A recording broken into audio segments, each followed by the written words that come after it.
हिकु वण सिंध अमड़ जे नाव जे उनवान सां KTN नेटवर्क तरफ़ां हलंदड़ मुहिम में जमायत लोहारी शरीफ़ जी निशात तंज़ीम ऐं नाजिया शागिर्द तंज़ीम तरफ़ां KTN टीम सां भरपूर सहकार कयो वियो। लोहारी शरीफ़ शहर में 500 वण लगाया विया।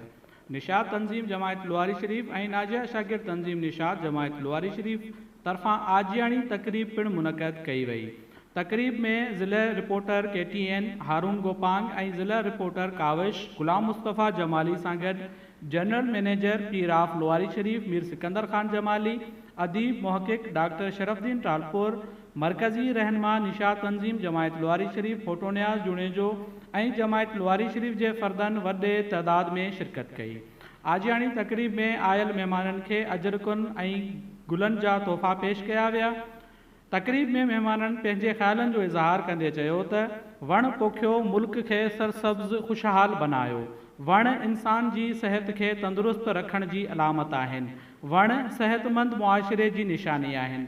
इंसानियत जी सिहत ऐं तंदुरुस्ती ऐं सेहतमंद मुआशिरे वास्ते अचो त सभु पंहिंजे पंहिंजे हिसे जो हिकु वण पंहिंजी सिंध अमड़ जे नाव करियूं। KTN टीम सां गॾु निशात तंज़ीम जमायत लोहारी शरीफ़ जी मरकज़ी क़यादत, नाजिया शागिर्द तंज़ीम निशात जमायत लोहारी शरीफ़ जी मरकज़ी क़यादत ऐं कारकुन सां गॾिजी दरगाह आलिया लोहारी शरीफ़ जे आसपास में गर्ल्स हाई स्कूल लोहारी शरीफ़, बॉयज़ प्राइमरी स्कूल लोहारी शरीफ़ 2 शरीफ़ ते 500 वण लॻाया। उन्हीअ दौरान लोहारी शरीफ़ शहर में वणकारी मुहिम जे हवाले सां रैली पिणु कढी वई।